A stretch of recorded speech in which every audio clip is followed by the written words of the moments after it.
Guys like me don't trust the VA.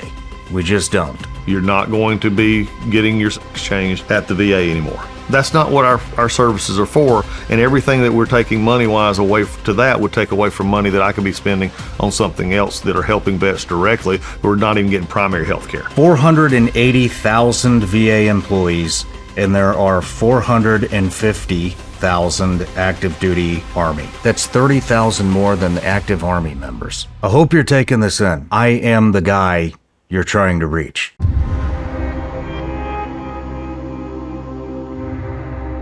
Secretary Collins, welcome to the show. Shawn, glad to be here, bud. It's an honor to have you here.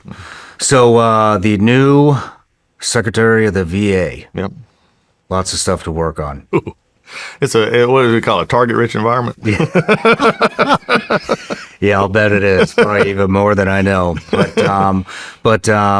So we got a bunch of stuff to talk about today. Yep. A whole lot of topics to cover. But I'm just, how did Secretary of the VA pop up on your radar? Well, I think it come about a lot of things. You know, the president and I had known each other for a while, and when I was in Congress for 8 years, especially those last few years, I was in leadership, and I had to was the ranking member of the VA, not the VA committee, but the Judiciary Committee, which put me in close proximity to the president because we had to deal with the sham Russia stuff, we had to deal with the Mueller, we had to deal with impeachment, and so he and I got to know each other pretty well. And you know, from my fighting, you know, during those days to keep the truth just out there about what we were seeing. And so we just had developed a closeness, and we kept it up over the time when he was out, and when he started campaigning again, I would be out there and I'd show up. And after a while, about a year or so ago, he said, "Look, I think you need to come with me." And he just said, you know how if you've ever been around him, he just, "I just want you need to come with me." And this was a year out, and I said, "Mr. President," I said, "Let's get you elected. We'll talk about whatever you want to." And after that happened, we had some conversations, some other ideas that was thought about, but then I had some ideas about this, and it came about, and I said, this will be a good spot. It takes my career, takes my passions, and puts it in a position that is, as most well know, is a politically sensitive department because of Congress and everybody on the veteran thing. I said, I think we can manage this because we're going to have to make some change that actually matters. And I said, we're going to have to work at it hard, and I think we can do that. So he agreed, brought me in. We discussed it for just a little while, and then I asked him when he said, "You want to do it?" I said, "Yes, sir." I said, "What do you want me to I said, what do you want me to do, sir?" And he said, "Just take care of my veterans." And that was it. Nice. Did you intend to do that? You better believe it. Perfect. Well, before we get too far into the weeds here, everybody gets a gift. All right. Even the Secretary of the VA. All right. But, there we go. I love it. Vigilance League gummy bears made in the U.S. And they're legal in all 50 states. You don't worry about feeling weird after you have some of those or anything. I love it. But, all right. So everybody gets an introduction, too. So. All right.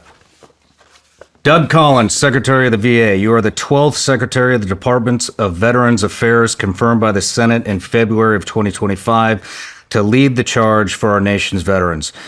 You earned a degree in political science and criminal justice from the University of North Georgia.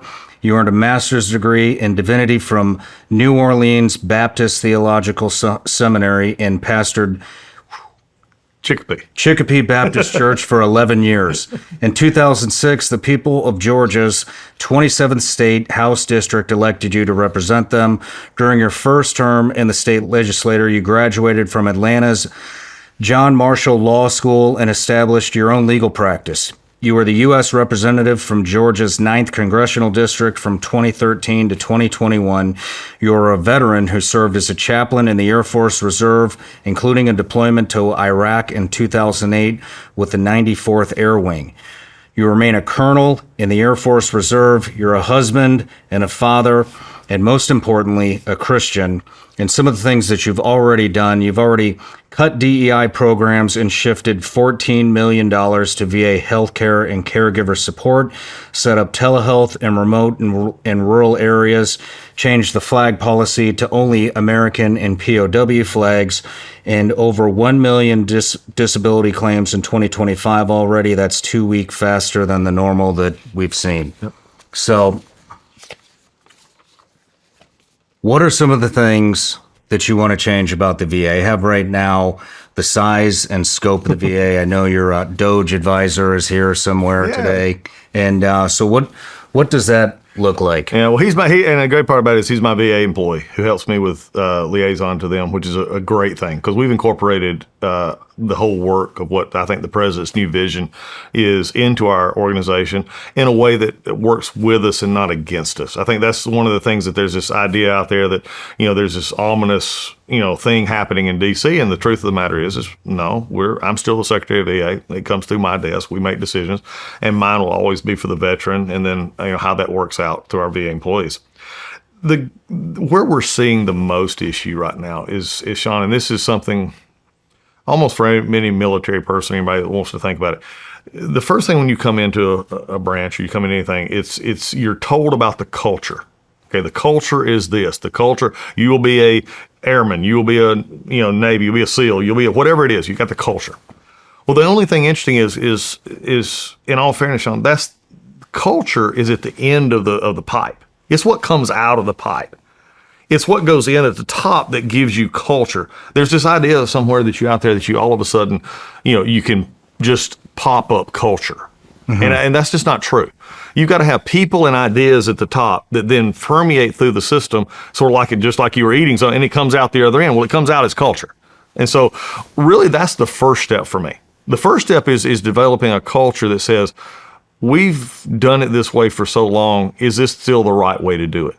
And that's, look, I'm running against people who don't want to change. I'm running against, media, union bosses, members of Congress and the Senate who just, here's the problem. They've invested so much in a system that's not working that now it's hard for them to admit maybe we need to do something different. So, all the things we're going to talk about today is going to come back to that culture issue. So that's why I'm out here talking to you. That's why I've been on social media, Twitter, anything else I could find, just tell the truth. And I fought back against the lies. I think the sum up my first 5 weeks is the VA may have been a whipping post for a long time. Some of it, I'll agree with you, probably needed to be, but nobody's ever stepped forward to fix it. So here's my thought to everybody. We're not going to be your whipping post anymore. I'm going to tell you the truth, and I'm going to give you the answers that we need to do, and I'm going to take care of our veteran, number one, and I'm going to make sure our VA employee is the best that we can. So it's a lot goes into it, but it's culture that has to start at the top and also has to filter down and buy in. And that's what I'm fighting the most right now. Yeah, I've got a whole slew of complaints about the VA. And, it's funny, but it's not. I mean, I haven't stepped into a VA. I got 100%. Yeah. I haven't stepped into a VA in about almost 10 years because my experience has been just atrocious. It was, here's these pills. We can't see I mean, I remember just going to my, I can't even remember what they call the appointments where you go in and you get checked out. Your consultation stuff. Yeah, the consultations. I'm having doctors come to me. They don't even know what a Navy SEAL is. They're asking me why I didn't go to medical when I'm attached to a FOB base. They don't understand what combat is. My doctor shows up in a sweatsuit, barely even speaks any English. And it's just time and time again. And then if you know anything about my show, it started with all special ops combat veterans, and everybody has the same complaints and the same issues. And it is created. Look, I don't know any one of my friends, and I have friends with the top war fighters on the planet. Mm-hmm. None of them have a good experience at the VA. None of them have anything positive to say about the VA. None of them trust the VA, and that's why I quit going. Yeah. I mean, I have more friends that have died of suicide and drug addiction and depression and PTS, and everybody's struggling with, especially the special operations guys, with the traumatic brain injuries, and we just aren't getting any answers at all from the VA. And so, and then it's just created this distrust. So what I do with my check is I buy my own health care instead of use the VA, because I don't trust the system. I don't like the system. I get treated like shit when I go there. It's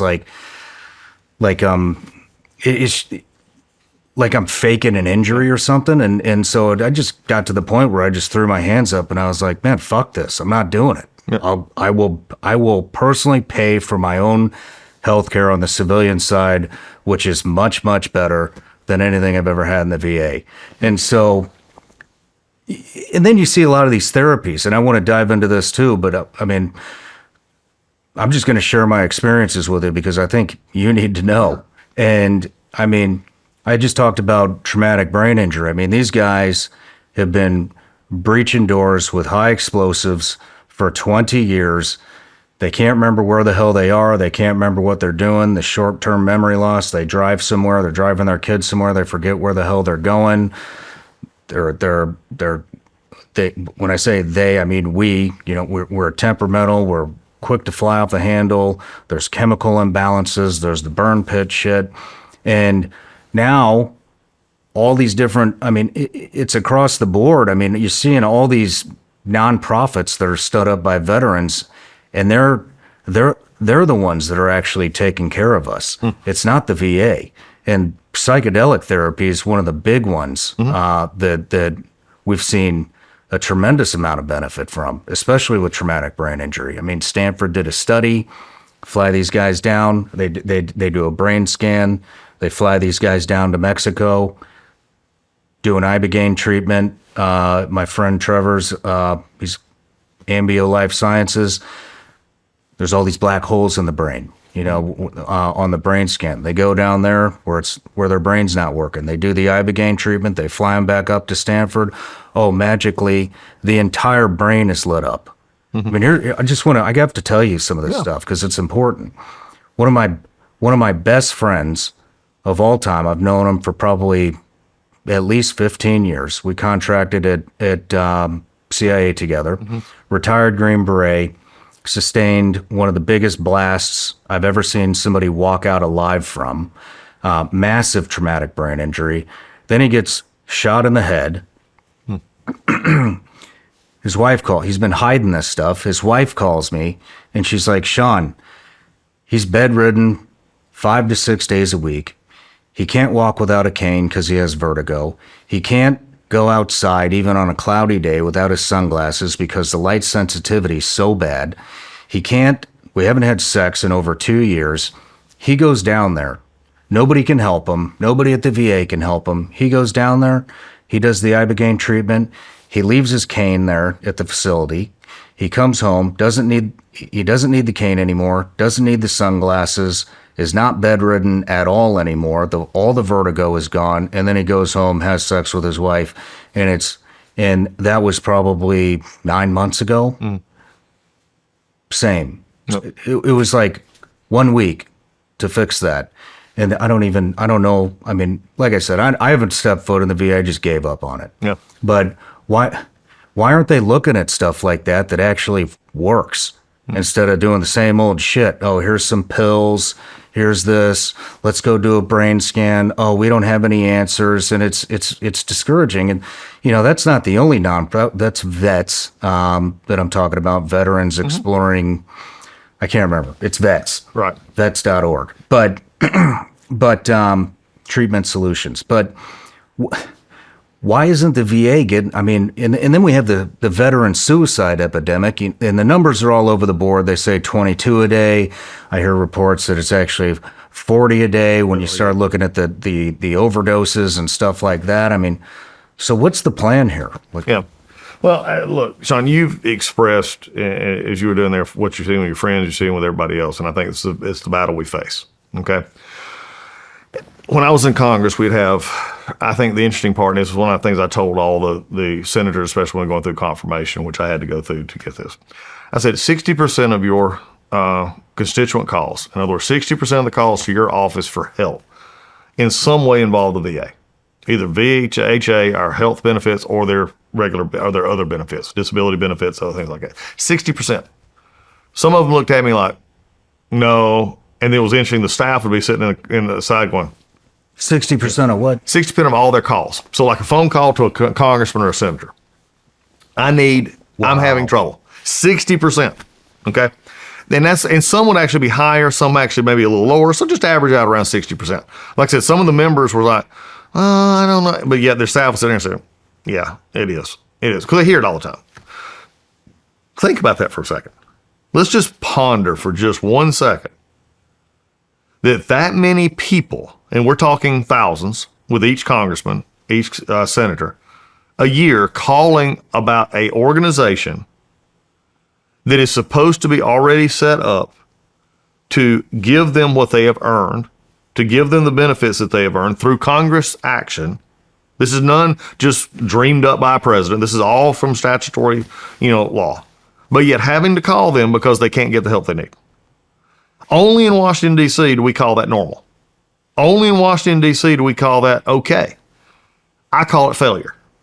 And I've called that out since the day that I got sworn in, that we're not going to allow any more this discussion that it's okay to have to call for what you should be getting already. Now, if you don't want it, don't take it. Go other way. That's why we have choices. That's why we have other things to do. But when it gets into the stuff that you're talking about, goes back to that culture argument that I was talking about to start with. It gets into this situation where we've just sort of done it this way. And the argument at the VA is, well, everybody complains. Everybody does, rightfully so. Even if they're new employees, they get, well, the VA is awful.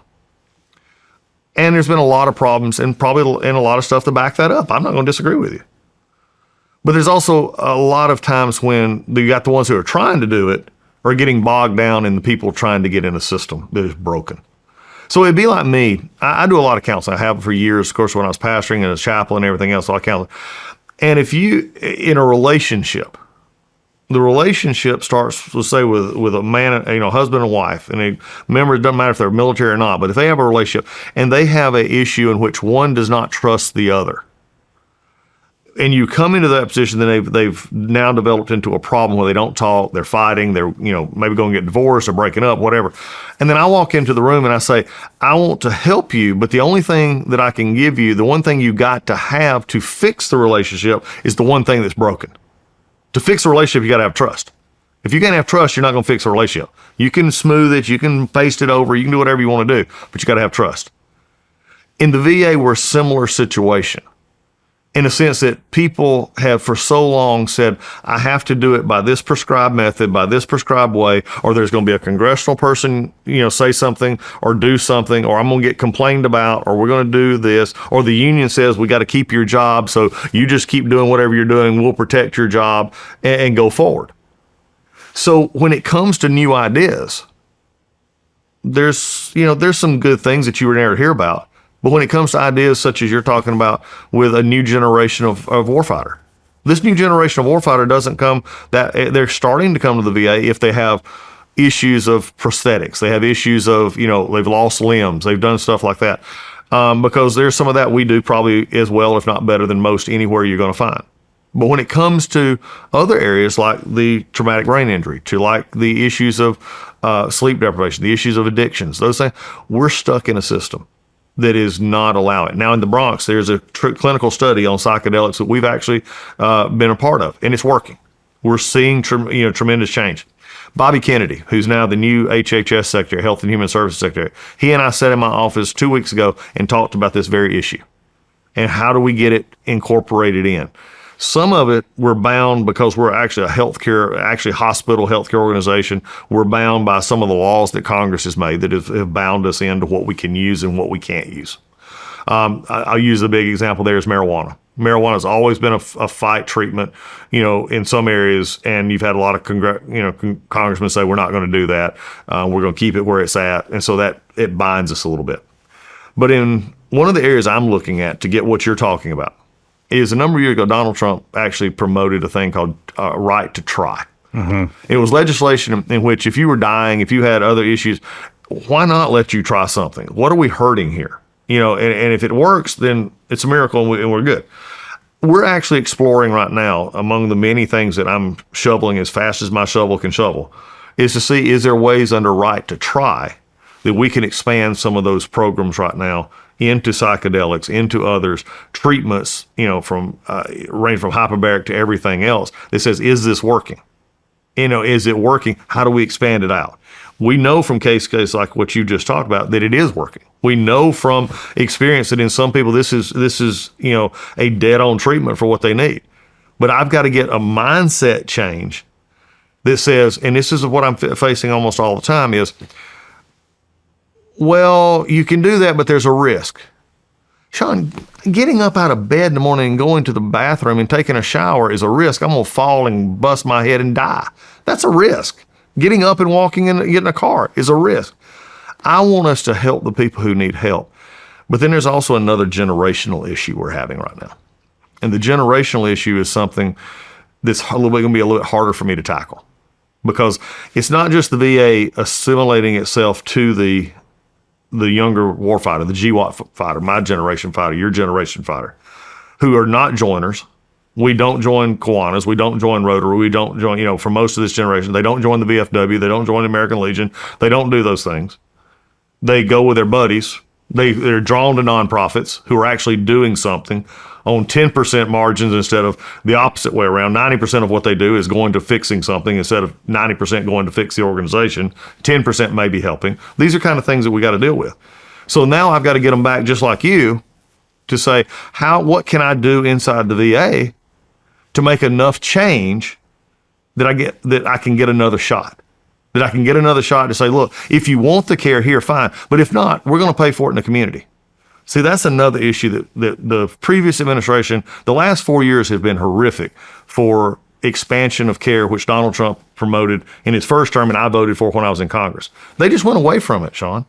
Because it's a mindset. You got to understand the mindset of the VA.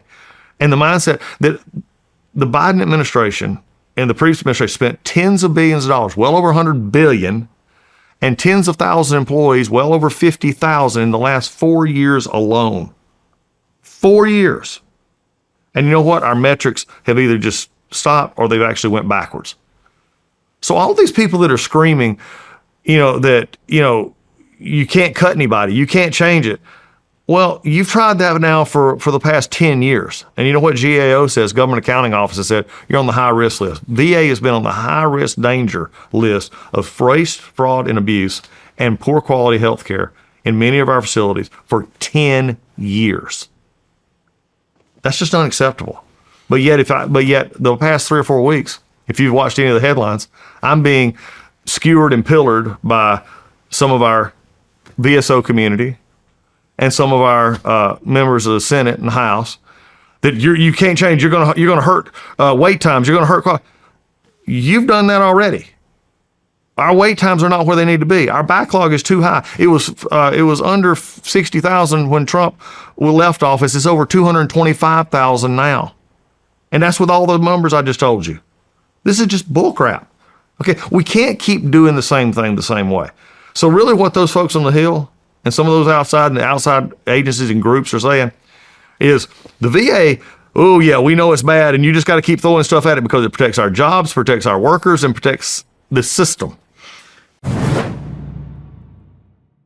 Part of the reason I do what I do is for my family. I want to leave them a better country than the one I was born into. I also want to make sure they are taken care of financially. And that's why I make it a priority to help protect the money I've worked so hard to earn and save. And one of the ways I do that is by diversifying into gold and silver. Precious metals have been a store of value for thousands of years, and they are known as a hedge against market risk and inflation. If you're interested in learning about how precious metals can help you, you should reach out to my partners at Goldco. They're an amazing company, they support this show, and I trust them. Right now, they're offering a free gold and silver kit. All you have to do is go to ShawnLikesGold.com. You'll also learn about a special offer to get up to a 10% instant match and bonus silver for qualified orders. So go to ShawnLikesGold.com. That's ShawnLikesGold.com. SHAWN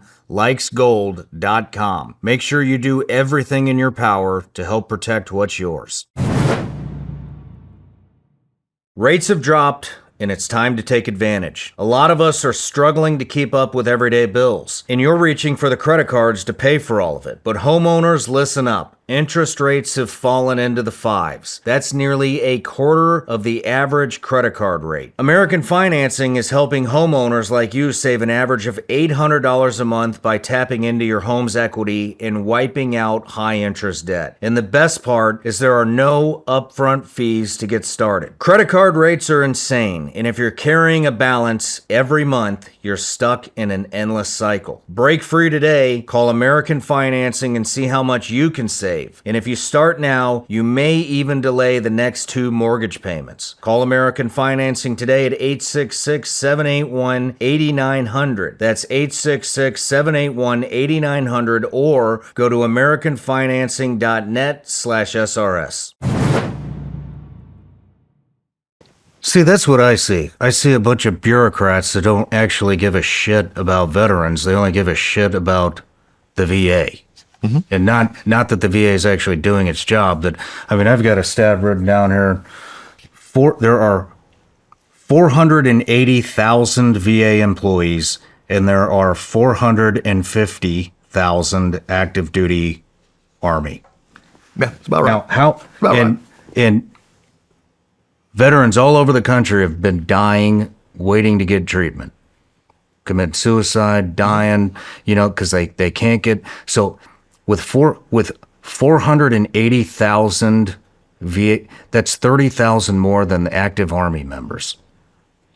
Why can't they get in, or why couldn't they get in? Well, because a lot of it, think about that organizational structure. Where is most of that organizational structure going? I've been told since, we started the confirmation process and we started asking these questions. Well, PACT Act did this. PACT Act forced us, and by the way, that was Biden, thought of it at State of the Union, a few months acted it, not really thinking about cost. And by the way, when the House and Senate, I speak Hill because I was up there for a long time. Here's what you do. You want to make somebody think you're doing something. You pass a bill. You leave a lot of the stuff in the middle, either unfunded or open-ended. You get the president to sign it, and then you declare it a victory. Never mind going to the actual agency that's going to have to do this and give them help and instructions on how to make it happen. But I was told that was why the monies and everything increased so much. Well, I've asked, where are these employees that were hired for PACT Act? If we've hired all these employees to do PACT, where are they at? And only get one-off answers like, well, we've had to do something here. We can't. All right, I come here to share the truth. I'm just not BS anymore. I just can't. I don't know whatever. But I can't tell you where all 480,000 of those people are. I can't tell you. Now, here's the interesting issue. You were in the military. You were in the SEAL team. If you went to your commander or you went to your headquarters, head shit, they could actually look down a list. They could pull every base. They could pull every unit. They could pull everything, and by the line item, tell you who was assigned where and what their billet number was, what their pass number was, and everything else. You would know exactly where they're at. I do not have an HR system that allows me easily to do that. Think about that for a second. Let that sink in when all these other issues we're talking about is out there. So I can't even, at this point, now I'm working on it. That's been one thing where I've already hit the ground running. I've got some people that are helping. We're going to try and fix that pretty quick. Because if I don't know where they are, then this organization is functionally not ready for action. It's just not. Mm-hmm. And you got a lot of things. We've had organizational structure at the, cutting bureaucracy in the management level in Washington and across the plains is going to be something that was one of the first looks we're going to be. I don't need 6 people. It'd be like, I'm trying to put this in maybe ways that your guys and gals would understand who watch this podcast and listen. It would be almost like having in one unit, having 6 from Air Force, having 6 shirts in one unit. Which one do you go to? Who answers to who? And then also having 2 or 3 chiefs above the 6 shirts to say, well, go get that approved, go get that approved, go get that approved, go get that. Oh, and then, by the way, we'll have to go find we get the wing commander to sign off. So from an Air Force perspective, it's just bureaucracy layers. Some of these were started for real reasons. That, hey, we need to manage our like central vision care, which is our bishop division. But they were supposed to have 20 and 30 people. Now some of them have 3 and 4 and 500. They just grow for the sake of growing, but nobody has called it like I'm trying to call it now in a real sense of a way, is to say, what is our return on investment? Are we helping a veteran? Is the veteran being helped? Not a press release from the Hill, not a bill that says you think you're doing something, but are we actually doing stuff that allows the veteran choice? By the way, the Mission Act, what we talked about, is to let you go out in the community. We're going to pay for that because you've earned the benefit. We're going to make it where you can go out into the community and get the care you need. But yet over the previous administration, there was we have documented it, and we're going to be rolling out more of this, where we saw basically a turn toward de-incentivizing and actually keeping veterans from getting the care they need, even if it meant waiting longer. Shawn, the more I dig, the worse it gets. And we're right now making sure that we're starting to get out so that we can have a whole new culture shift to help the people we're supposed to be helping. How is that going to work? How do I do that? How do I use the VA to pay for my community health care in the civilian market? If you meet certain criteria like distance and time, especially what it was designed for is especially those who are away from a VA health clinic or a center that where they can get it quickly. What they can do is a real simple checklist to see, do you qualify that? Most you do in different areas, especially specialty care. And then here's where I don't like some of this, and I've not liked it for years. One, we have a third-party administrator, which we're actually looking at. Anytime you put another third-party anything in there, it tends to bog the system. They're supposed to be finding community doctors. They're supposed to be finding the system where we send them to. The VA technically still has a sign-off right now where you see a VA doc and the doctor says, yeah, we agree, and then you send them. That's becoming a little bit of a problem because we've seen some issues in which the referrals were not happening. Okay, so again, I'm digging into this. It's not everybody, but I'm seeing it enough to develop a pattern here. You see it, randomly, you might think no, but when you start seeing it enough, there's a pattern of what I call abuse of the law, basically.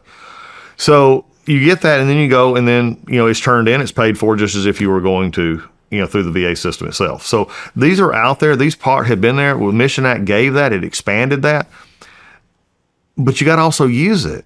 I mean, I can give you the best rifle in the world, but if you don't use it, it's just useless to you.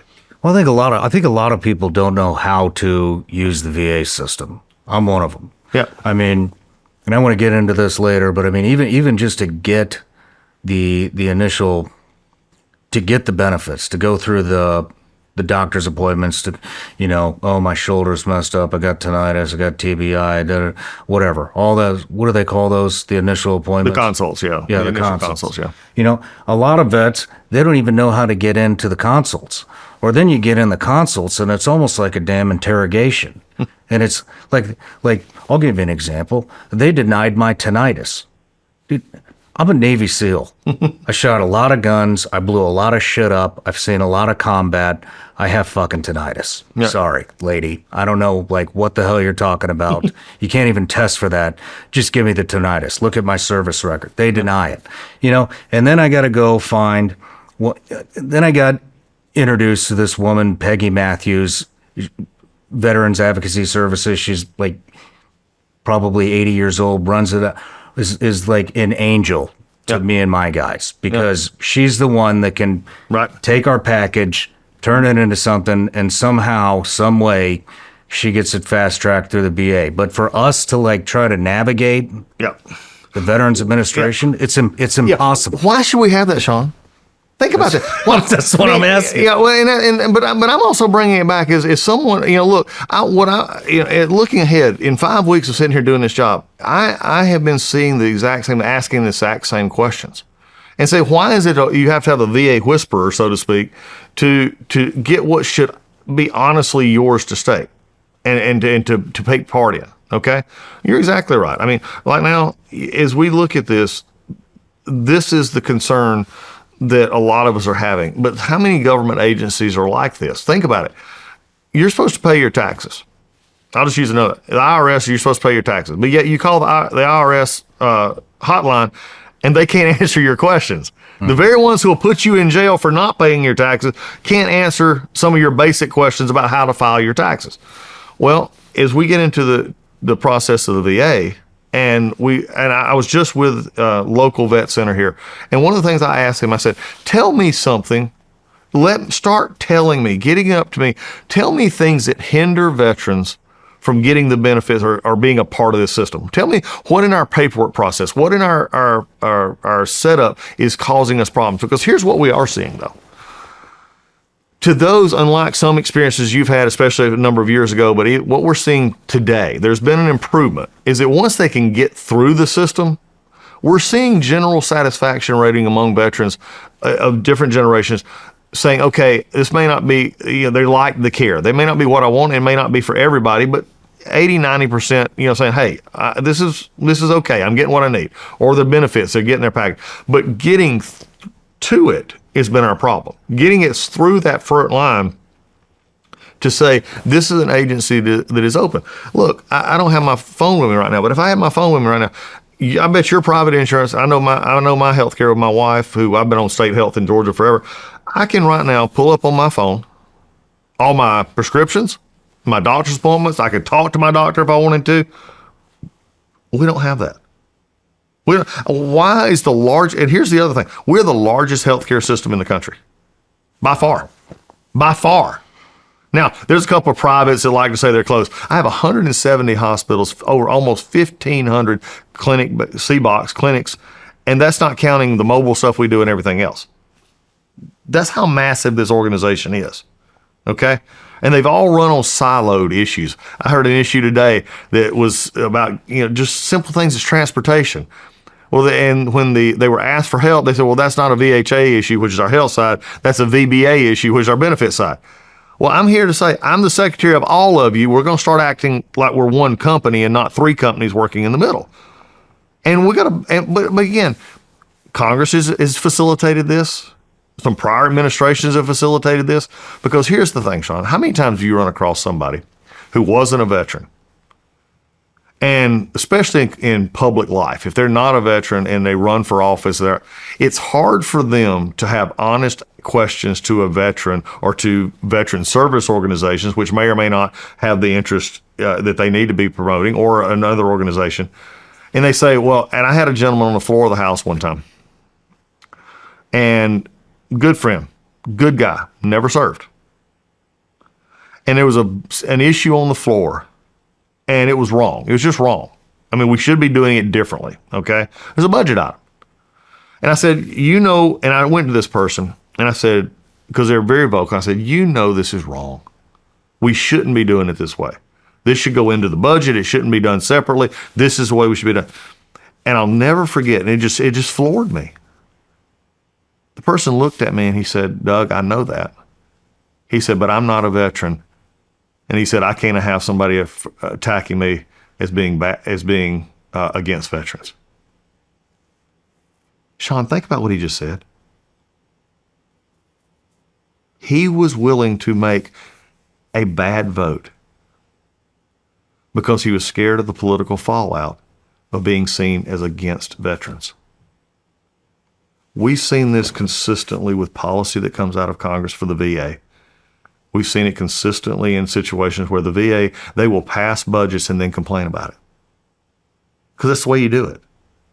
We have veteran service organizations that honestly at times seem more at war with me and the VA than they do their membership. Now, they're good people. I'm not trying to throw them under the bus. That's not what I'm trying to say here. But if your only way that you satisfy your membership is to say, we fought the VA and won, we're on the same we're supposed to be on the same page here. We're trying to help veterans too. But we can't have adversarial roles to fix the problems that you're talking about. Because when we do that, we're just simply going in circles. It's got to be an all-in approach.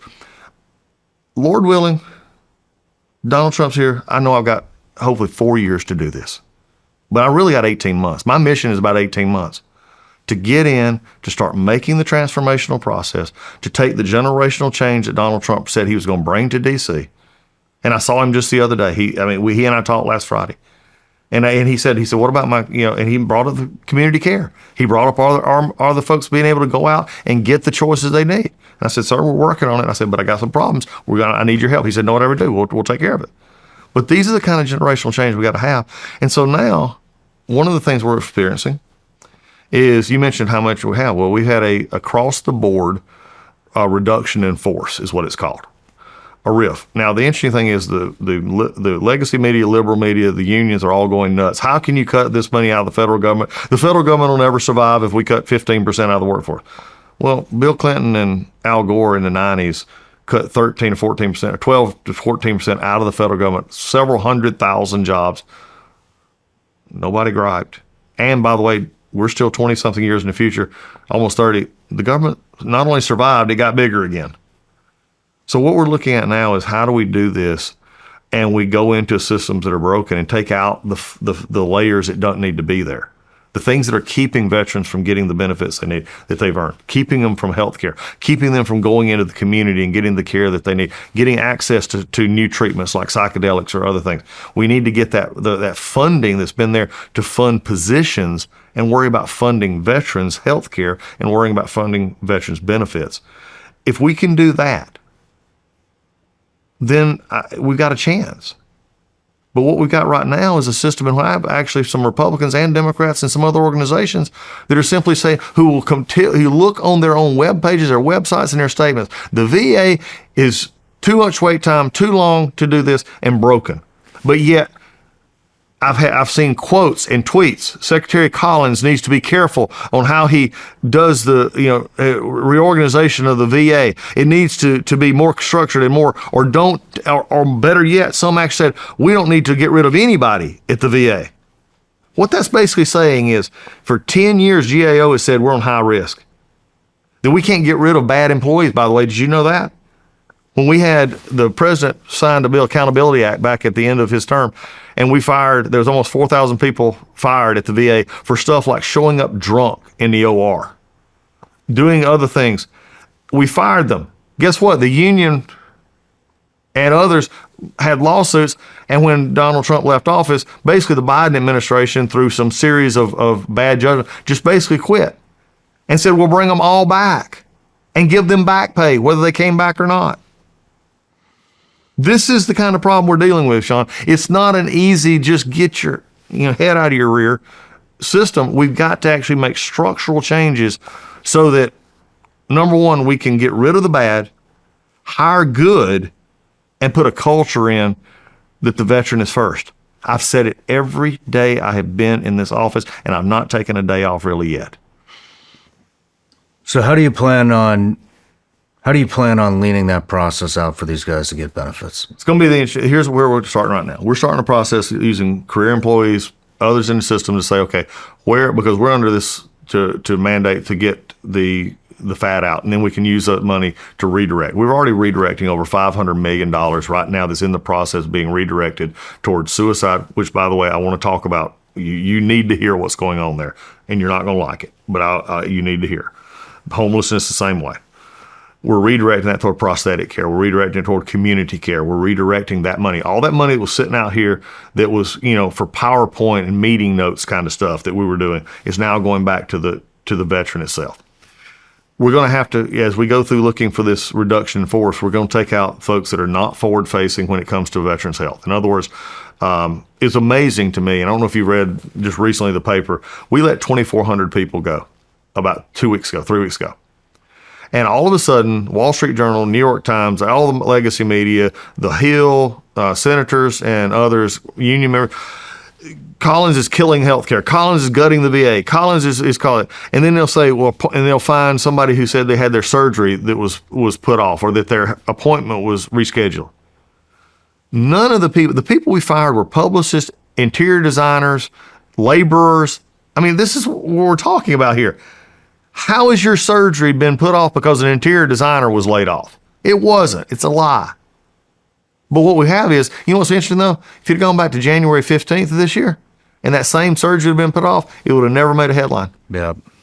Because now we're doing something. So now we just got to start trimming those out. Forward facing, with the healthcare, with our benefit side, that's not the areas we're looking at. We're looking at, I think somebody told me the other day, think about this. We have almost 16,000 contract agents. Contractors, all they do is contracts. 16,000? Really? Let's take a look and see if we need 16,000 contract agents. Let's see if we need 5 and 6 levels of bureaucracy in some of these situations. And instead, take those money, redirect it back to where it needs to go. Then you're going to be able to get, bit quicker access. Then you're going to be able to cut. Oh, by the way, I'm also going to look at, if there's 10 sheets of paper for you to get in, let's see if we can do that with 4 sheets of paper. Let's see if we can ask better questions and get better results.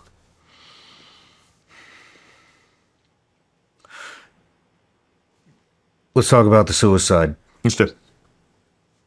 What do you want to say about that? Whatever we have been doing for the last 5 years, for whatever good there was, and there's been some, explain to me how in the past 5 years, 6 years of budgets, we spent approximately $15 billion, and the number is basically unchanged. We spent $588 million, $588 million on preventive supposed suicide.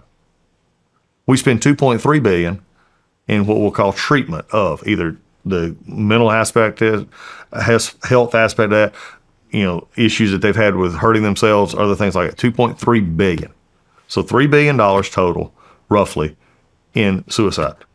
And yet our numbers are not changing, Shawn. We go from a low of about 6,400 up to almost 7,000 a year. Now, you made mention earlier of what's the real number. That's an arguable debate. And I've heard this, from others. It actually may be 25, 30, depending on how you classify overdose and how or also, frankly, in rural communities. I grew up in a rural community. Suicide is something you don't talk about. And you get some of these medical examiners and coroners in these smaller counties, they may not, they'll call it accidental or something else. So we may not know because it's just that stigma of suicide that's attached.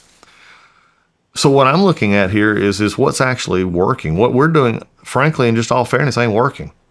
You can't do that much this long and say it's working. So what we're trying to do now, and what I'm beginning to do, is I want to know what that $588 million is going for.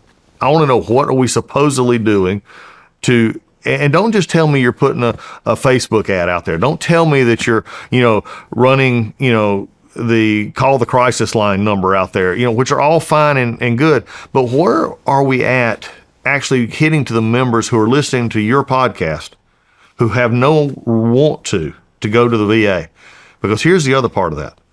Whether the number's 17 or the number's 24 or even higher, the statistics are pretty good that said that 50% of those folks have never been touched by the VA.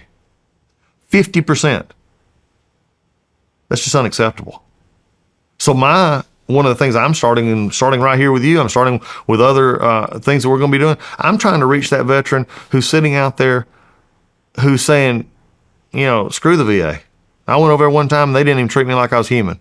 Or that was their perception. Look, everybody's got a perception. And, that may be your perception that you wasn't treated well. It may have been a bad day for them, bad day for you. But then they're sitting in their home and they're self-medicating, or they're, going off doing destructive things. They're going to end up to the point where they don't see a reason to go on. Mm-hmm. But if they listen to your podcast, if they listen to somebody, I'm going to sit here and say, look, folks, let's get help. Let me send somebody. Go to an organization you trust. Call your battle buddy. Call your airman. Call your wingman. Whoever it is. We got to get out of this stigma that we don't touch people that are saying they have problems. I mean, think about your friend that you just talked about. He's not going to run out in the front yard and say, hey, I'm really not able to function today. They're not going to do that. But we got to find them. We got to hit ways that people like his wife and others have the ability to reach out to somebody and say, here's real ways we can help. And get back to the simple fact of, hey, are we actually treating this as what it is? And that is a serious condition brought on many times by things that were out of their control, or what they saw, or what they did. I was in Nashville today at National Songwriters Association. Some folks I've known for years who write country music songs. They write songs all over the world for stuff you hear on the radio all the time. And there's a couple of organizations that work with veterans, American Song, there's some others, where they get veterans together and who have had years of not being able to express themselves, they feel isolated. And they get them down, they start talking with other veterans, and they start writing a song. They say, write a song. And they show them and talk to them about how to do that. I had a veteran today who told me, he said, been married 50-something years. He said, I was in Vietnam. He said, my wife never hardly knew anything about what happened. He said, I just didn't talk about it. And he said, 10 years ago, somebody finally got to me, and he said, I sat down and I wrote this song. He said, and it was not the song itself, it's the action of putting it on paper. And he says, now I'm able to talk to her. I'm able to release that. There's another gentleman, this was a Vietnam vet, there's another gentleman there who, again, his kids. And you know the saying, how many times do people want to say, tell me a war story, Shawn, tell me what you did, tell me what's cool. This guy was saying, he said he didn't want to talk about it. And his kids would ask him, well, granddad, dad, what are you doing? And he couldn't talk about it. He got in this position in a power of a song where he wrote down what happened to him at Tet way back when he saw his buddies burned up in a tank.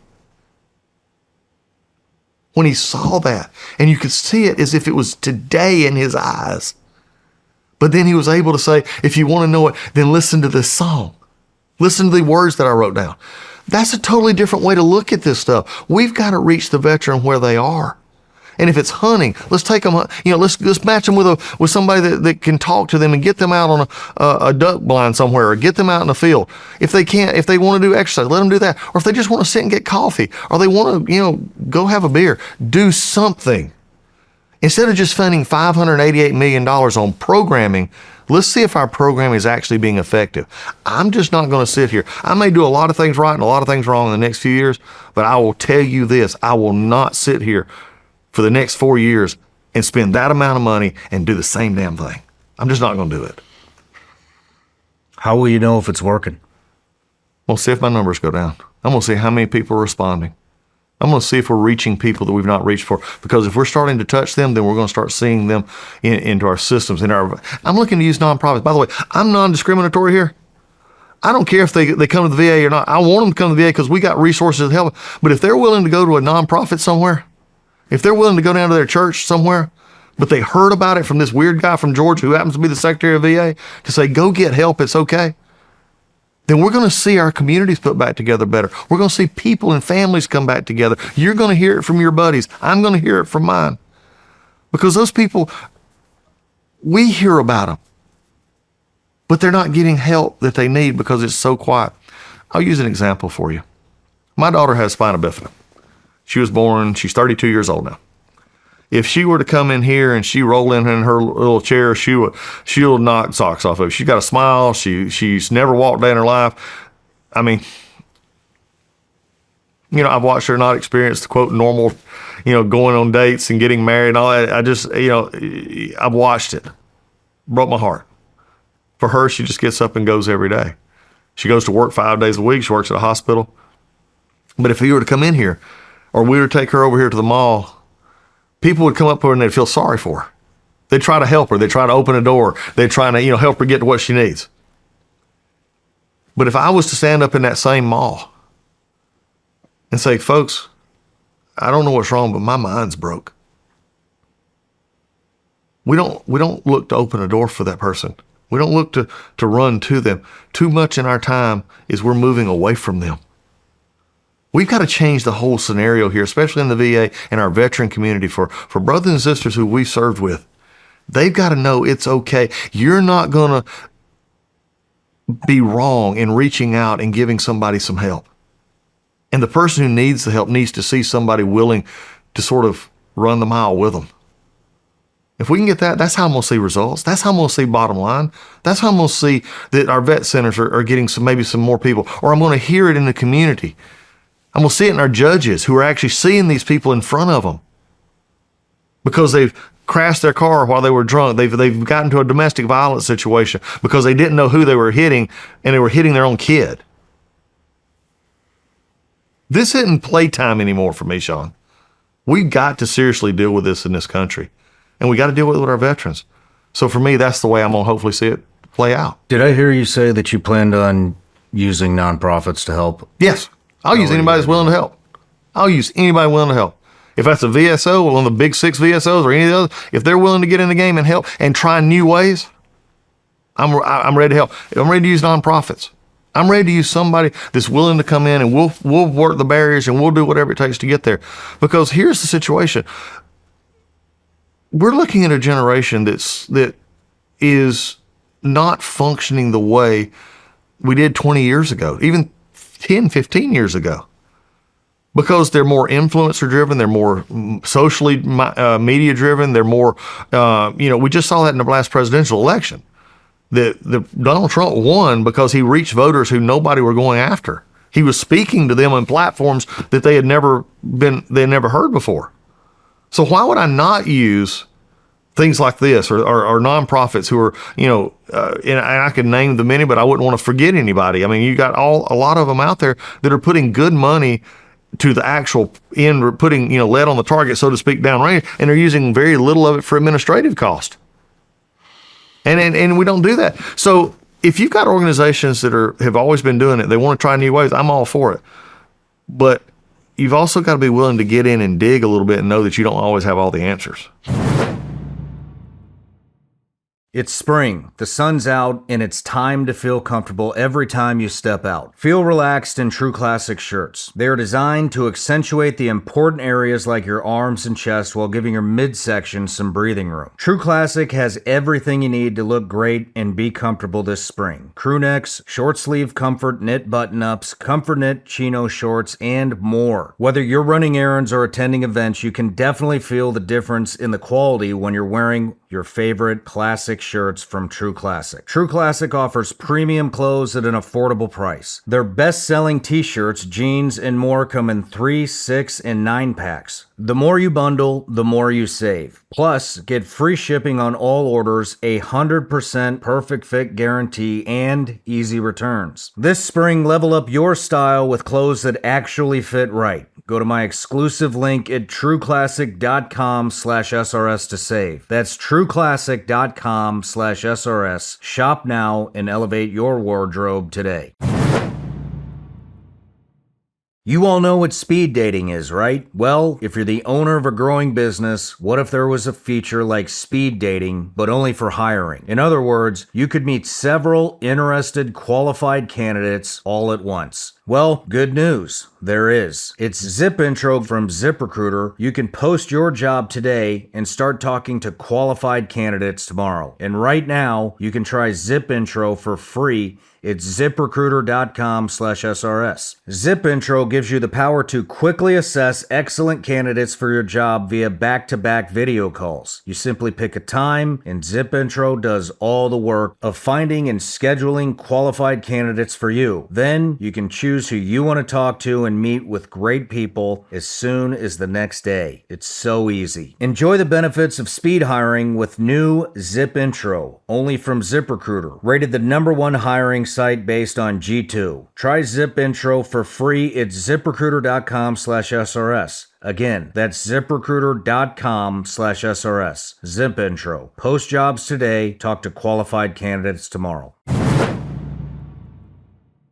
Going online without ExpressVPN is like not having a passcode on your phone. You're just making it insanely easy for anybody who steals your phone to also steal your whole digital life. Every time you connect to an unencrypted network, like in a hotel, your online data is not secure, and hackers on the same network can try to steal your personal data, like your passwords. ExpressVPN stops hackers from stealing your data by creating a secure tunnel between your device and the internet. ExpressVPN is so easy to use and super secure, you just need to fire up the app and click one button to get protected. And it works on all devices, your phones, laptops, tablets, and more. I know for me, helping to protect myself from hackers is a top priority, and I really like that ExpressVPN can be used and trusted when I'm on the go or in the studio. Secure your online data today by visiting expressvpn.com/SRS. That's expressvpn.com/SRS to find out how you can get up to 4 extra months for free. expressvpn.com/SRS.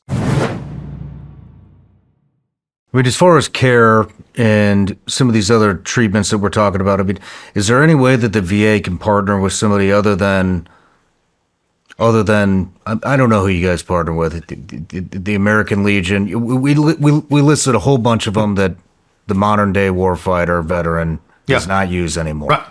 They're all using. We are all using mom and pop nonprofits. Yep. So I brought up, how are you guys going to get? How are you going to get people into the VA system more and get them to their initial appointments where they get their disability? Yep. Is it going to be? It sounds like it's going to be very bureaucratic and hard to push through. So is there a way to get nonprofits like Veterans Advocacy Services Yeah.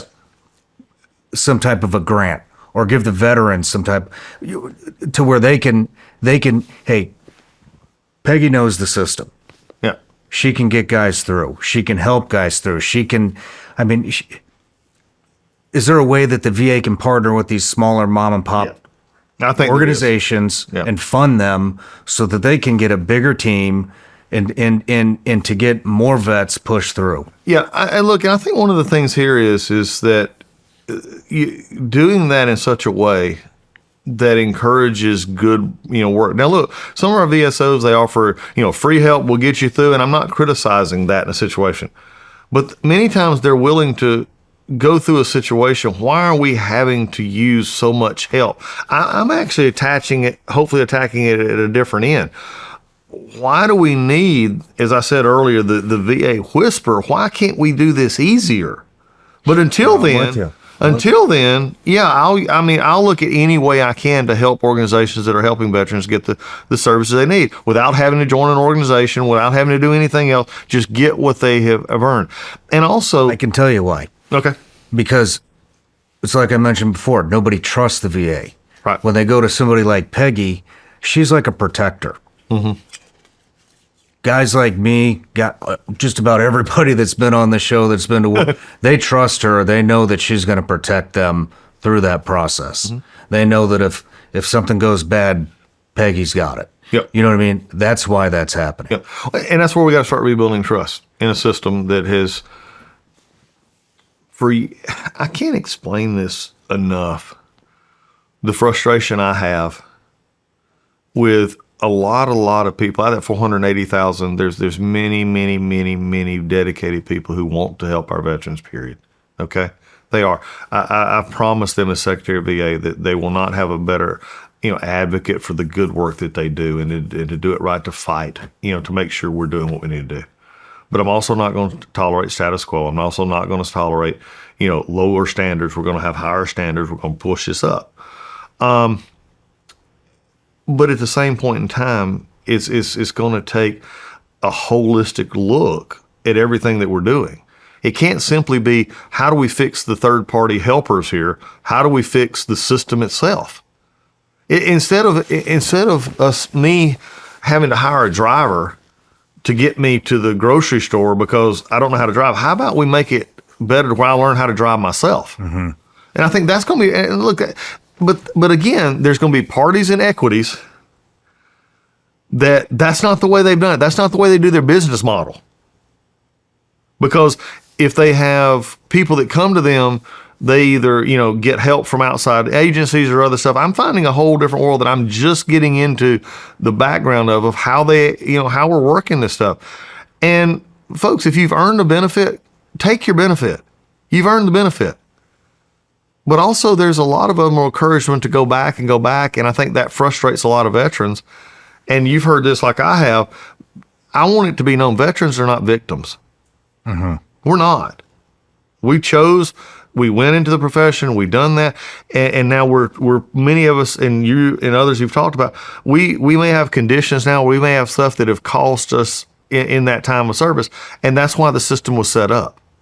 Is to say, okay, we're going to do something. The history of the VA was really set up for our veterans who are outside of cities and outside of areas where there were not hospitals. The VA was set up because we had so many coming back in from World War I, and then, of course, as it expanded through World War II, that weren't in areas where hospitals were. So that's how this sort of all started. We just sort of lost our roots a little bit. Because it's easier just to say, well, it's for the veterans, so let's just throw some money at it and let's throw some more people at it, and but then let's legislate it to death that it can't get outside these boxes because we want to make sure that we're still in control. That's a big part of government issue that we have, not just the VA, but a lot of agencies. So how would you partner with a nonprofit for that? Well, I think there's ways that we can look at that I'm exploring right now. We can profit, do things together. We can, I can, say, look, this is a group that that we're meeting with. What's your ideas? Bringing those ideas to me. I've already met with several that are saying, we have an example right now that is coming out, and without getting into deep, details about, they've had issues with data collection. They've had issues with stuff. And it should be something should be willingly be a part of. And for some reason, the VA is chose to be a stumbling block there. So it's like, well, I'm now looking at that and saying, no, let's see if we can remove those stumbling blocks. Let's get the data we need. Let's make sure we have this out there so that, we get good answers. Then there's also ways, again, as we look going ahead, is there ways that we remove some of the bureaucratic structure, find ways to then partner with, as you said, could it be through a grant? Possibly so, or other ways to help other organizations help us get better. That's my goal. I don't want to simply put out this idea that we need a whole nother layer. You've had VSOs out here helping forever, and you've had all these others now just bringing a sort of another layer because this group trusts this group better than this one.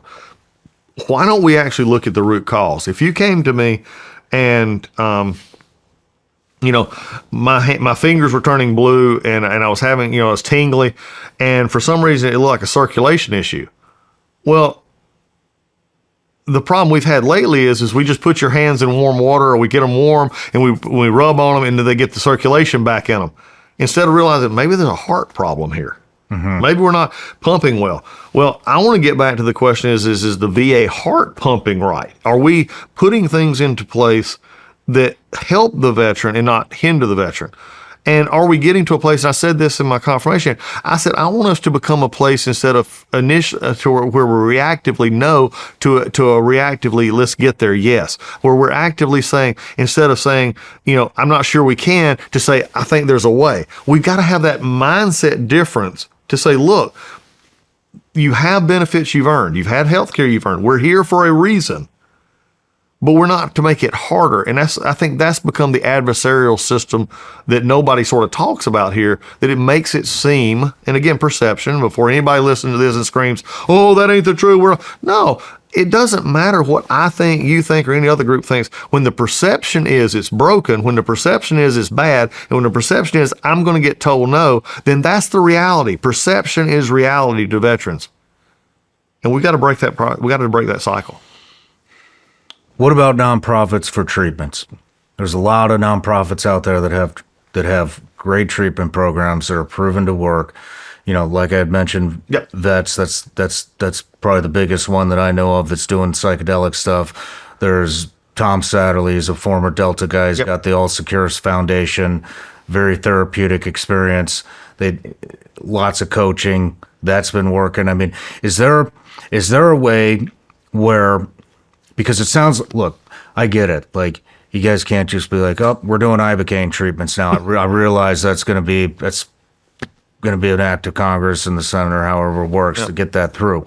But, maybe there's a way where the veteran can, look, maybe there's a voucher program or something where I want to try this nonprofit, and maybe those nonprofits get, there's some certification. There's something to go through a process. Some kind of certified from the VA, and the VA says to the veteran, "I'm not going to give you the money, but when you go to Vets, when you go to All Secure Foundation, when you go to Veterans Advocacy Services, when you go to any of these nonprofits that are approved, look, you want psychedelic therapy for your traumatic brain injury, we're going to give you the voucher." You pick which nonprofit you want to use it for. And then they email in some kind of a document that says, "Hey, we sent this person down." That would streamline it so fast, because then those nonprofits don't have to focus so much on fundraising, so they can get these guys down there and women down there to do these things or their therapy or their whatever, and then the VA pays that voucher. Yep. Is that a possibility? I think it's a possibility. I think everything for me is on the table right now. And that doesn't mean everything's going to get approved. That doesn't mean that it's going to happen. But for me, I want to say, okay, if we have these possibilities that we're seeing, the mentoring, the counseling, the treatments, especially stuff like that are working. Can we partner with that? Can we, what's stopping me in my organization, either policy wise or statutory wise, what the law says I can and can't spend money on that? Because there is some of that. And I'm never going to say there's not. But if it's something we can now try, then I'm going to be looking at this, and we've already started talking to these groups to say, how can that be? I'm going to go to my people and say, tell me what the problem is here.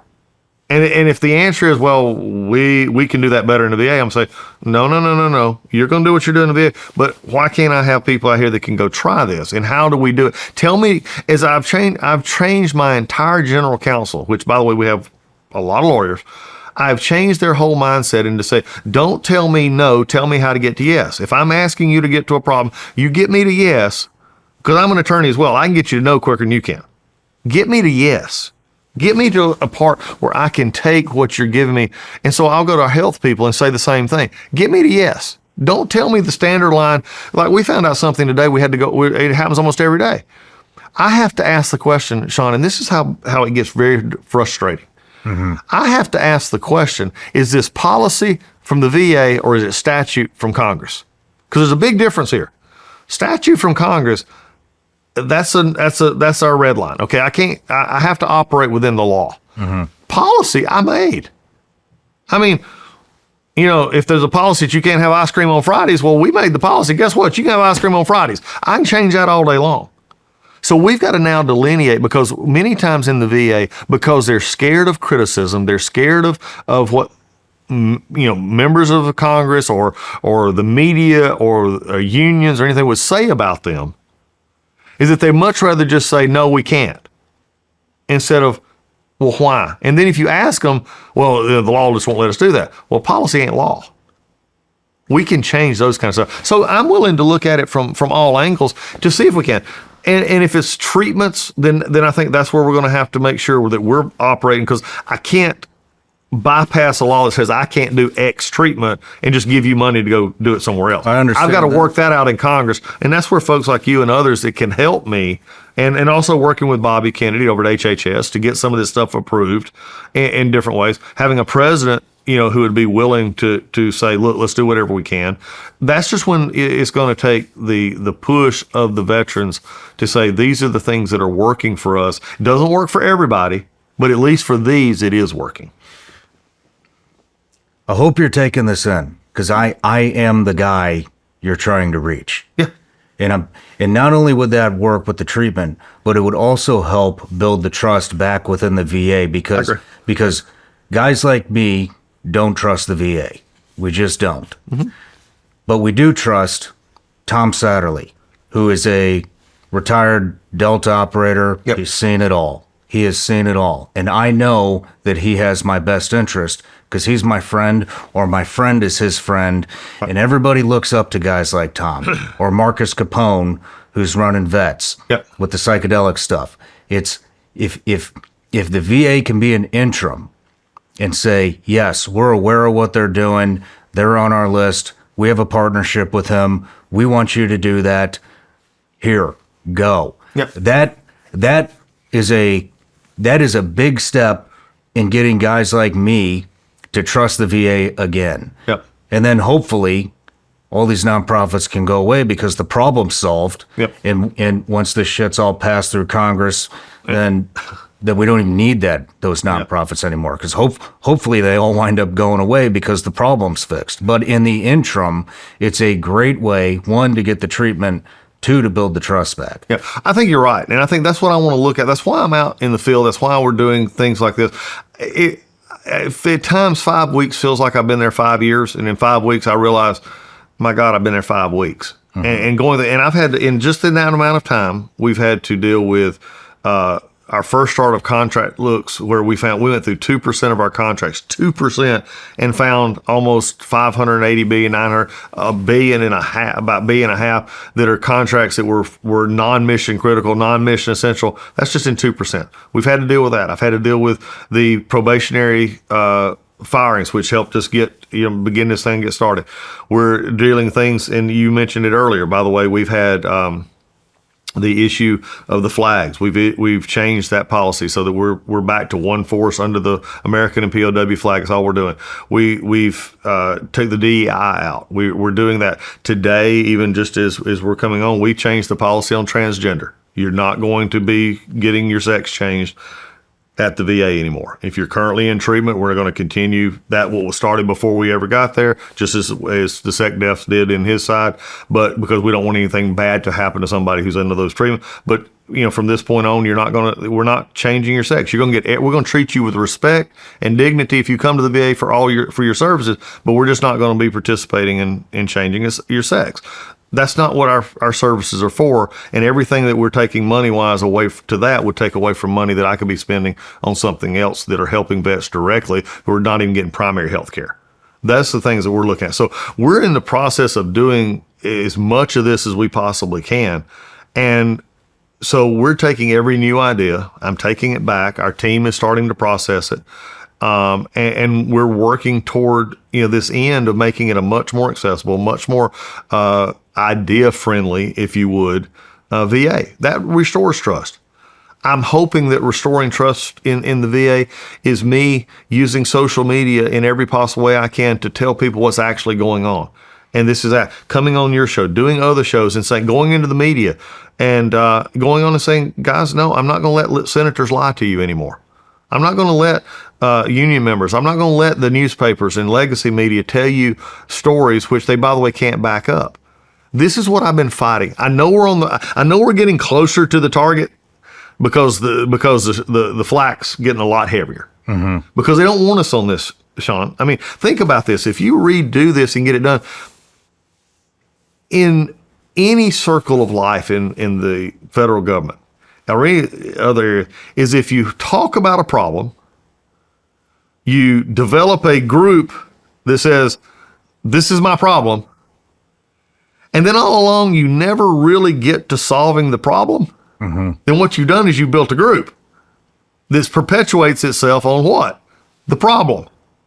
So I don't care what group it is out there, if they're not sort of in many ways trying to either put themselves out of business, so to speak, because they're solved the problem, as you said, or they're perpetuating the problem and then claiming they're the help for that problem, that's what we're fighting against. And I want to make sure that we're in a position to where veterans understand that they, at least from the secretary level here, and what's going to hopefully permeate down through the ranks, is that this is not acceptable where we are. There's a lot of things we do well, and there's a lot of things that, frankly, the VA does probably better than private healthcare anywhere else because we just have more experience in it. But then there's a lot of things that we don't. So why aren't we partnering with the community? Craziest story I heard. We actually have hospitals that are sitting across the street, literally across the street from world-class oncology, cancer centers, and we're worrying about hiring cancer doctors at the VA. I said, that's the dumbest thing I've ever heard in my life. Just send them across the street and contract the care across the street. I don't need to hire the doctor. They've already got them over here. But that's the kind of thinking, Shawn. Mm-hmm. That's your thinking. When your mindset is organizational and not patient, or in our case, veteran-centric, that's the kind of things you get. What was your conversation like with Bobby Kennedy about psychedelics? Eye-opening. Because, of course, he is very, Make America Healthy Again, getting people, getting the food additives out, getting those kind of stuff. And I asked him specifically, because we were talking about this, I said psychedelics. Because his agency would have some say and some, the studies and stuff on that. And it was really interesting. Bobby starts talking about this, and he says, he said, I was a heroin addict. He said, putting stuff in your body, he said, for me to begin to talk about, having something put in my body to quote fix, he said, that's just nowhere close for me. He said, because of my past. He said, but then he wanted to explain a family member of his child of his, who had an experience using psychedelics that changed his life drastically. And he said, I would have never thought this, would have never saw, sort of, I would let him explain the way he sees it. But he said, this is working. He said, I've changed my mind about this, because he said, I actually see it happening and see it work. And he said, in my own flesh and blood. And I think that's the part that, for me began to be exciting a little bit, and to see, here's someone who is so sensitive to those issues of medication. And one of the things too is, and I think you see this as well, the answer to people many times if they're having, episodes and just this idea that the idea is that you can medicate them to health is a problematic to me. I just believe it is. And it doesn't mean that medicines don't work. That's not what I'm saying. I'm not saying go stop your medication. I'm not saying don't give them. But is there other ways to help in that regard that can reduce that dependency? And if we can, that'd be great. So Bobby's the same way. So for us, I got a partnership now that he and I are going to continue to work on from the research side and from the other. Also hopefully bringing DOD involved a little bit in this as well, because that's part of our problem, Shawn. We hadn't even really talked about this. The transition from DOD to civilian, or what we would term VA, our side, is really bad. We don't do this well. And it's not just the VA health or VA benefit, not just the benefit. It's we're not giving a lot of our young service members and even old service members the transition that they need. We send them through the programs. You do the briefings. You've been there. And is it really working? And the answer has to be that probably it's not working like it should, because we're seeing too many people end up in suicidal issues. We're seeing too much end up homelessness issues, or financial breakdowns, marriage breakdowns. Because as much as for those of us in the military who can gripe about the structure at times, you take away the structure, and even the harshest rebel, who rebelled against structure, would say, I need that structure. So I think that's where it's really changed for me in looking at how we do this and how we go about it. So again, having partners like that is going to be, whether it be at DOD, whether it be at HHS, or with us at the VA, is going to be very important moving forward. What is the plan? Mm-hmm. Like with psychedelics, mm-hmm. What is the plan moving forward? How does it get introduced into the VA? What needs to happen? Well, the first thing we're going to do is I'm getting this information now. Again, this is a part of this. I've already had a few who have came in who've actually talked about it, who want to talk about it some more. And then we got this study that's being done in conjunction up in New York. I want to see if there's a possibility to expand that program. Where is it right now? Again, some of this I'm getting, and again, I'm not trying to be anything evasive here. I've got to get the knowledge of what we're doing and what we have not done. Mm-hmm. So I'm going to get that information and see. I know what the program you're talking about. I've heard about it, as well. So let's get data on that. Have our people start, reaching out across the board to say, okay, what is out there? Then we've got to also then take that and look at what is the structural limitations that I have. What is the VA structural problems to either entering into a larger study or entering into a trial basis, or, basically possibly even, as you said earlier, voucher funding or whatever that may be. What are my structural limitations that Congress has put on me there? Is there structural limitations that says you can use X dollars for this, but you can't use X dollars for that? Okay. And then if there is, and we find enough evidences in our place to do it, then I'm going to go to Congress. I'm going to go to the House Veterans Affairs Committee. I'm going to go to the Senate Veterans Affairs Committee, and then I'm going to go to the leadership and say, look, these are things that I need changed. Y'all may not be able to agree on a lot of things here, but these are some things hopefully you can agree on. Give me the statutory ability, even if you want to do it on a limited basis to start off with, I'll take that so that I can actually start trying. If I find out I don't have some of the statutory limitations, then I want to know what policy-wise may be hindering this, or is there a policy that can make sure that we're working with partners to do this? Now, again, you said it earlier, the fiduciary role I take very seriously. You get close to a vet, you get close to, and Shawn, you may have heard me say this already in this discussion. I call them my vets and my employees. I don't do that to belittle. I don't do that. It's just personalized to me. Mm-hmm. So if you get close to them, we're going to make sure you're doing it right. My fiduciary duty is I got to make sure that no matter how great you think your program is, I got to make sure that we're not opening something up that that nobody else has seen. And and that's just due diligence kind of thing. So we're going to make that happen. One of the things that's concerning me, and almost a sidetrack to what we're talking about here, is there's a lot of residential treatment facilities in the private sector now that, because of wait times for some mental health issues, that are now popping up. Okay, I got no problem with us, and Congress is sort of backing this up, and we're putting some more money in there for it. But one of the concerns have we created a cottage industry for this now? Because look, money in DC is like water on a pavement. It's going to go to its lowest part. It's going to find its way out. Okay, so if all of a sudden people hear there's money in this, then there's always going to rise to meet that demand. But is that demand always good? No, it's not, because they're doing it quickly. They're doing it for the money. They're doing it for the possibility. Not every one of them, but probably some. So we're having to deal with that right now in those kind of programs. And I'm having to deal with our folks to say, are we making sure that if we're using these, are they up to standard that we need to be at? Because if we don't, then we're going to be giving money to things that aren't working, and in the end hurting us in the long run. And I think that's something that I've got to be aware of. So for me, it really goes down to that. That's where we're already starting. We're going to have more meetings as we go about this to make sure we're getting the information, and as quickly as possible start to find those solutions that we can do something with. Would advocacy help at all? Does it help you to get veterans that have been through X, Y, and Z treatments in front of Congress to vouch? Yeah, it never hurts. It never hurts to do that. Because again, I've said this for years, the best spokesman for anything is a satisfied customer. And I think that's the part, in the recognition that it may or may not be for everybody, but for me, this worked.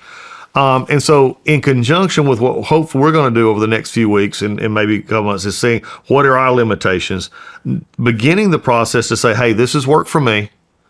I'm not sure where we're at in the process, but Mr. Congressman, Miss Congressman, or Madam Senator, whatever, I want you to know this has worked for me. I just want to give you this information, and I would appreciate if you help the Secretary find us a way to this. I believe this could help others. That's always a good. I would never turn anybody down to talk about what they have. I mean, the reason I'm asking is earlier you're talking about how media is attacking you about this stuff, and so would a hearing with 1,000? I mean, you're talking to the largest veteran population in the world right now on this show.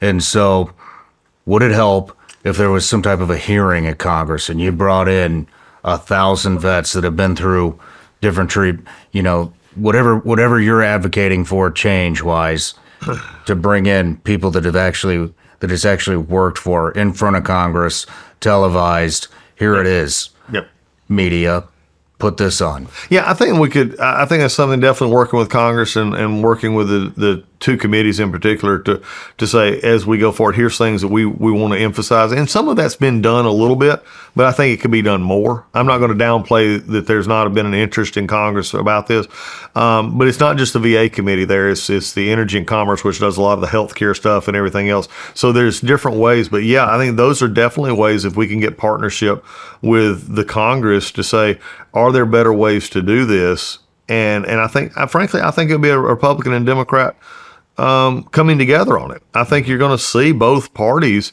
be willing to look at stuff that work. You're going to have some on both ends who say, no, we're not going to touch this, or no, this is bad. But you're going to have enough in the middle to say, well, let's at least listen to it. So I think as we progress in the next little bit with our information, and then working with Chairman Boston in the House and the committee, and Chairman Moran and the other side, to say, hey, we've got some ideas here. Is this something we could get you to take a look at? We can make sure you have all the witnesses you want in dealing with this. I think it'd be definitely something. Now, I'm not going to also fool anybody. You start dealing with everybody's sort of piece of the pie out there, nonprofits, VSOs, everybody starts shuffling, you're going to make a lot of people nervous, Shawn. Mm-hmm. Because, again, you're dealing in livelihood, so to speak, with stuff that they're doing and how they've done it, and do we need to change and not change. I'm not bought and sold to anybody. I'm bought and sold to the veteran getting the help that they need and not dying anymore. So look, this is where we got to have it. And right now, the bigger fights that we got to have is getting a structural basis. These are things that we can work on. But bringing it back to where we sort of started this whole thing is I've got to work on getting the VA in the best possible shape it can be to actually do its mission. And right now, we're probably a little more than probably we are heavy in where our allocation of employees are, where allocation and where our contracts have been spent and how the money is being spent and should be spent differently. Those are the things that we're working on very hard right now. But again, when you got Congress who has put this money out there, telling everybody it's going to work, but the reality is it's not, they're going to be very hesitant to be told that what they did was wrong or to do it better. And so we're fighting those battles right now that are keeping me away from dealing with some of these other issues on how can we, find new and inventive ways to do things. How can we actually try things that haven't been tried before? So I'm fighting a bunch of battles on different levels right now. And wherever veterans can help, that's where I would love to have them be a part of this solution. Man, it's just a damn shame. You got the entire veteran population that's screaming, we need help. This is how you help us. And then you got the fucking bureaucrats that are getting in the way, that are slandering whatever's happening in the media. And I think that's what makes it so frustrating is we know what we need and we know what we want. And we can't get it done because some fucking politician in D.C. who didn't never step a foot on a fucking combat ever, never, is making the decisions for us. And it pisses us off. Yep. And, but earlier you had mentioned about community health care. Yeah. How is it working now? And what would you like to see happen? It's not working as good as it should, I believe. And I think this is where we need to make it easier. And I think, and again, I look at this generationally, and this, and I don't mean to put everybody in a pigeonhole here, but we're dealing with different generations of veterans. Okay, I still got World War II veterans, I still got Korean veterans, still have a lot of Vietnam veterans, and then there's a sort of that, if you know your history, sort of that lull time, that 70s and 80s, that was sort of after the Vietnam, before Gulf War. That is a veteran that has a lot of different needs. They were in a lot of different things, but just they're sort of the quiet veteran, that veteran in the middle. And then you sort of pick up with Gulf War and then GWAT. Okay? Think about that for a second. You go from boomers, or not even boomers, you go pre-boomers to the greatest generation, through boomers, through X, through everything else. The mentality of those generations and how they interact with the VA is very different. And so the issues of the older ones are more attracted to the VA centers themselves, the health, the hospitals, the CBOX. They want that care there. If, as they get older, some of them can't drive as far, they can't get that help. So it's more advantageous for them to go to a local eye doctor instead of driving 80 miles to the VA where they've always been forever.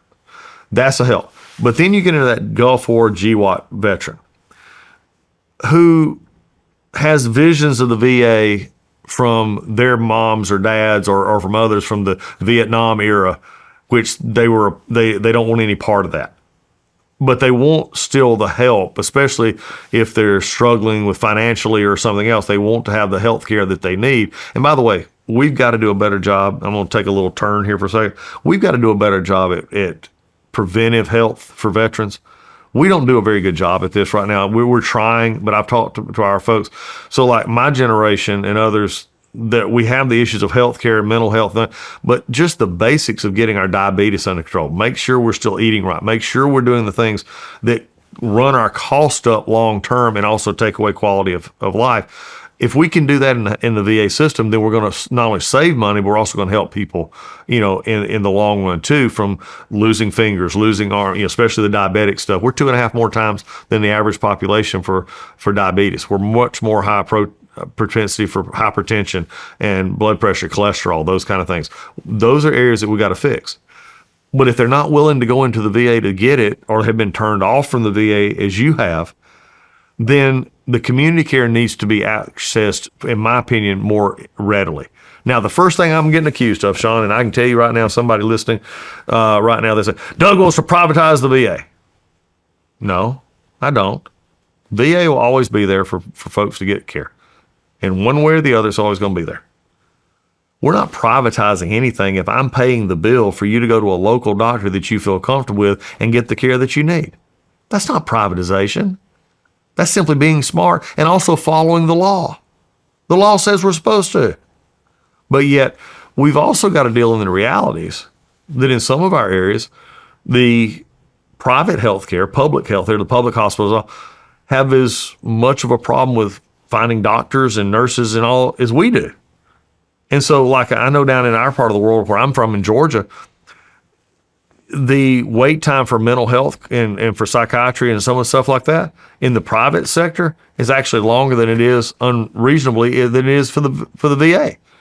So to dump all of a sudden to put a lot of stuff pressure back on communities that can't handle that anyway, we've got to find a balance. That means we have to staff up in areas that helps us get to the points that we need to be. But that's a generational issue. But right now, what's happening, I'll just tell you candidly, in the last administration, they moved away from that model altogether. They just seemingly turned their back on getting people into the community health care if they chose it. They were trying to keep all of it or as much of it into the VA itself. And if people hadn't figured out why yet, I'll go ahead and break the sad news. It's because if I keep them more in the health care, then I can ask for more money. Mm-hmm. I can keep more people here. Now, there are also things that we do that others don't do, but that's fine. But when you're keeping them from the healthcare, then you're also putting them at risk that if they're not getting the healthcare out there and they're not coming to see you, then you're not helping them in the way that you should. So that's the way community health should work. That's where our community care program should be. We're going to get it back to where that is more applicable. And there actually is some legislation right now, both in the House and the Senate, to actually strengthen that by reducing some of the limitations to community care so that it's easier to access. That will help us all in the long run, especially our rural health care. And especially our suburban healthcare, that sort of middle ground healthcare, where they're maybe they're not too far from a VA center, but they're not close enough, and they just want to be in their community. But Shawn, how many of our generation want to drive 90 miles to a center or a CBOC that they don't know anybody, and they go in and their peer group is much older than them probably, and they're going to sit around and say, I'll just go to my doctor down the street, or I'll go to the quick care and just if I need something, or I'll just keep doing this myself. Everybody wants to be able to do that. So that's what we're looking at. So that's So are you saying it will be a choice? You can either go to the VA should be. or you can... Yeah, because that's what I've been advocating. Yeah, there's choice in there. There's some criteria that's been set up, because again with the mileage and stuff like that. But even in the House and the Senate, they're trying to refine those down to where it makes it easier to get that community care. And what we're gonna, what I think is probably the result of some of this, and this is me speaking just as I think you're going to see as it gets better and better with working with the community and working with the VA, you'll start seeing a lot more split care. You'll start seeing some, for like instance, I want to, like say you had orthopedic issues, or we've got some of our medical centers, especially in orthopedic and bone, are probably some as good, if not better than a lot of the private hospitals. They may go there to get an orthopedic issue, but they're going to go outside to get their cardiac care, or they're going to go outside to get their kidney doctor. So you'll have a split model, which is exactly what the law envisions. So you don't have to be stuck to one or the other. You get the best care you can at the way that you want it got. But yet we've got to get to a system in which we take out the middle people, we take out the processes, we get it streamlined into where VA has the control it needs to make sure fiduciarily we're doing what we're supposed to do, but not the control to where we keep it ourselves. There's a big difference there. Mm-hmm. There's a big difference in signing off and agreeing, this is the condition, I see this, I'm going to give this person a referral, instead of saying, well, I see this condition, but let's see if we can get them back in 2 weeks to talk to them again. Those kind of things. I'll just say this. In the coming weeks, you're going to see some more of this coming out from our office. I would just say stay tuned. It's bigger than what I can even describe here. We got some other stuff coming out. And I'll just say, just bear with us there. We're working through this community care issue to overcome what we've had in the last 4 years. That sounds good. That sounds real reassuring. What about the burn pits? A lot of I mean, there's all these weird cancers popping up. It's like every day I got a new buddy that's got cancer, that died of cancer, that's got stage 4 cancer. You know, nobody knows what it's from. A lot of people think it's from the burn pits or the vicinity around high explosives, breathing in that shit, especially in Afghanistan. You know, the burning tires to keep warm. We breathe that in. I remember spitting in the sink and my spit was gray because I had breathed in so much crap. Yep. I mean, it sounds like there's something going on there with the burn pits. Yeah, the PACT Act was designed to address some of that. The problem is look, the PACT Act was a good step into dealing with it. Look, I'm a burn pit guy as well. I mean, I was at Balad every day in our, while I was there. You'd wake up in the morning. And when I first got there, I don't know if it was your experience. I got there and I thought, why is it so hazy around here? You know, I thought it was an environmental. I'd never been in the desert kind of thing, so I thought. But then I got to realizing it was just the constant flow of the burn pit area that was going over our hutches over there. That's just what it was all the time. It was there all the time. I remember riding by it and you could see it burning. It reminded me of growing up in North Georgia, where everybody in our neighborhood had the 55-gallon drums and had the bottom out, and you throw your trash in there and you burn your trash. Mm-hmm. I mean, I smelled the same smells and worse that I was smelling in the burn pit that was used to be when we were burning plastics and crap and everything in the trash bin. So yeah, I think there's a lot to go on there. What my concern was is they sort of took this from the 9/11. If you remember time frame wise here, because we had a lot of exposure. So President Biden at the time got up in the State of the Union and said, we're going to address this. Well, then all of a sudden they threw a bill together, which had already been worked on, but they sort of threw out everything that had been worked on and threw this bill together that is part good, but also very rushed. I'll be kind today. Okay, it was rushed and then thrust upon the VA to say, here, do this. Did you know part of that bill? I bet most people didn't know. Do you know that bill actually requires the VA to test every veteran? The test of were you near a burn pit? Were you near toxic chemicals? Were you near? They ask those basic questions that I'm supposed to ask every veteran. I mean, there's over 18 million, 19 million veterans in this country. Only 9 million roughly have been touched in any way by the VA. How am I supposed to find the 9 million if they don't want to be found? But that's the kind of thing that was put in the bill. And I actually asked I happened to be in a meeting the other day with someone who actually wrote that bill. And they were nice about it, but they didn't really have a good answer. And there's no way for me to reach these people. So I say all of that to say that's the conduit around PACT Act was that looking for the diseases. Right now, we have basically permissively allowed almost every condition under that if you have, that it's going to be found under the PACT Act. And then how treatment goes from there will be just determined on what, like everything, cancers of the head, which technically there is no such thing as cancers of the head. It's specifics in there, but we have a terminology of cancers of the head. Okay. I mean, we've turned that in the previous secretary added in, I think it was the previous secretary, and I'll confirm, but these presumptive conditions were added for hypertension and prostate and everything else. Like, okay, I get it, but we're just sort of at this point just say if you've been near a burn pit or you can answer one of these questions, you're just going to get health care. And which is in some ways burdening the system a little bit and the benefit side, the disability side of this. But if that's what the intent of Congress to do is just basically give everybody disability checks for that, then that's what you're going to have to look at going forward. So for me, it's saying, okay, what are the real medical consequences of this? What can we do to treat this? This was also something I brought up that was Bobby Kennedy and I actually talked about as well. But we talked about it from a vaccine perspective, but also some others. Is just saying, how can we, look at these conditions and begin to know that what we're seeing and the treatments are effective to what we have. And I think that's the question sometimes never asked. So for me, I'm having to live with PACT Act and say, how do we fix it? It's a good thing to get these people in who have these cancers, have this, to make sure we're treating them, getting the help care they need. in the community or with us. So that's really where, for the burn pit people and for the toxic exposure people, we're keeping that commitment. And contrary to lies, we didn't cut any toxic exposure funds. We actually the Congress just actually added in more money in this latest CR that was just done. So again, I cannot tell you the magnitude of lies that I deal with on a daily basis. Yeah. And now we got a big one coming in too, and not a lot I can tell you as much about this. We're trying to implement that. It's the Dole Act, Elizabeth Dole Act, which is going to deal with caregivers at home and other things that have been building up over time. I'm now trying to figure out how do I do that and process it properly, because some of it we were not funded for. Here's another trick. And look, I've been in Congress, so I participated fortunately in this, is we pass stuff, but we don't fund it.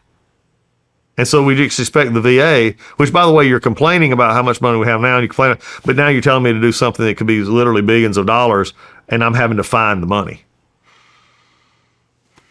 So this is, but I'm having a ball.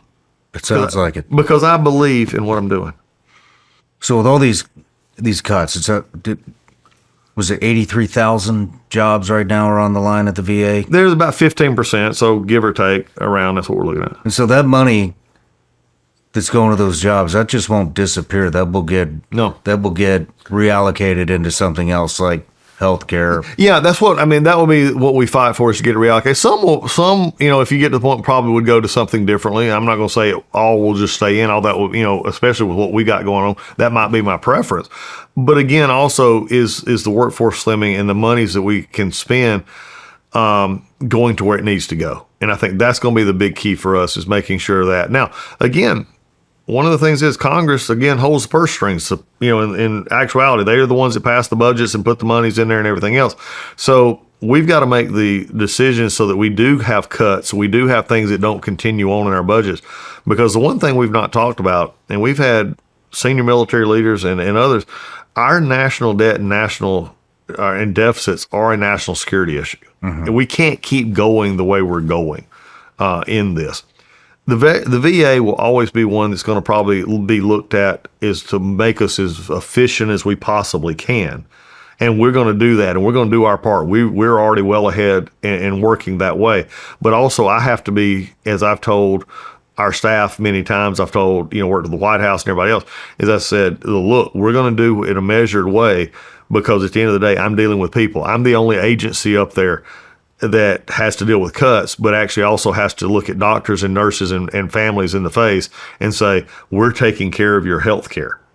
No other agency has to do that. Pete at DOD is about as close as, I would say, that comes to having to deal with the sort of real viral side of people in the decisions that he makes, life or death kind of decisions. Where does my son or daughter get sent kind of thing. I'm on the other end of it, in which that it's we got to be very careful where we make it, so that we're not hurting the veterans and we're giving them the ability to get the disability benefits or the other benefits they've earned. So I take it very seriously, but do I think we can get a large amount of that number? You better believe it. I do believe it, because I know, and one of the reasons I know is because everybody that's coming up who's saying, oh, well, all the wait times are going to go up and all the backlog is going to go up. Well, I just have 4 years of proof that tens of billions of dollars and tens of thousands of people didn't solve your problem. So why don't we try it a little differently here? Let's give them a better organization. Here's a better thing. Like I said earlier, give me an HR tool that actually lets me know how many people I have and where they're at. Give me a computer system that can begin to screen disability benefits and others to help the actual person, so that we can take the easy ones, the tinnitus and everything. Let's take those off the table. Let's quit griping and going paperwork about that. Let's take the easies off the shelf so that we can get to the harder ones to determine their level of disability. Let's do things with AI, never taking a human component out of it, because there's always, especially with veterans, there's complex cases. So I'm always going to have the person there to go through that and make sure that we're getting what we need to get, and not overgive, but not undergive either. But why don't we use computer and AI training to actually say, let's do this better and do it quicker. I'm all for doing things better and quicker, Shawn. Look, what's the old saying? Slow is smooth and smooth is fast. Mm-hmm. That's where we got to be here. And I'm committed to doing that. I'm asking questions that others may have asked, I'm just going to be doing it differently. Because as I've told all our folks, I sit here with you as about as content an individual as I can be. I've had, 59, almost 60 years of life. I've had the experiences of being around the world, sitting with presidents and kings and doing things in Congress and being with a lawyer, helping people in court, standing beside them on their worst day and helping them out. I've had the privilege of pastoring a little church that grew into a little bit bigger church. I've had a wife that's been with me for 36, almost 37 years. We've been together 38. I have 3 kids. I'm at the point in my life where I want to help others get better. I'm at that point I want to turn around and say, for all this experience and where I've been, I want to make sure we're doing something right. I get as much joy out of somebody that's working for me coming to me and say, hey, we got this done. That's the celebration for me. Because I've really come to the conclusion over years of working this and believing this one statement that if I help enough people in life get what they want, I'll get what I want. Well, now we're in a place to really make this happen. So for me, I don't know what will happen if I get to stay for 4 years in this. I don't care. I get 4 years to make a difference in the life of my brothers and sisters and war fighters that gave something to this country. And now my job is to make sure that that country who promised them things, who set it up, actually does it. I can't think of a better calling. And I'll take the arrows. I'll take the slings. I'll go to Congress and have, the other side of the aisle yell at me and tell me I'm bad. That's fine. You come at me. Because I'm going to do the best I can with what I have, with what they gave me. But the one thing about it, Shawn, is this. You're not going to kick around the VA anymore without offering solutions. You're not going to scare my veterans, and you're not going to scare my employees without this secretary calling you out when you are wrong. And I've seen it so much in the last few weeks. It's disgusting. I've had sitting senators lie repeatedly about who was let go.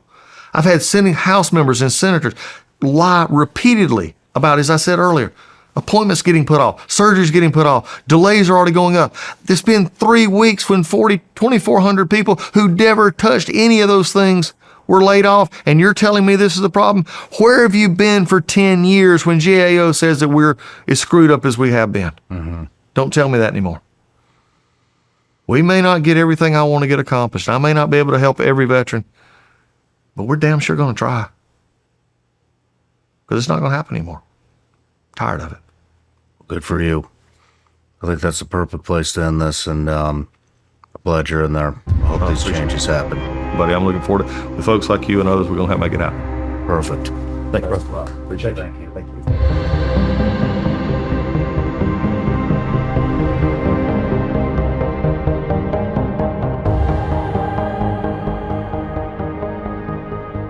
No matter where you're watching Shawn Ryan Show from, if you get anything out of this, please like, comment, subscribe, and most importantly, share this everywhere you possibly can. And if you're feeling extra generous, please leave us a review on Apple and Spotify podcasts.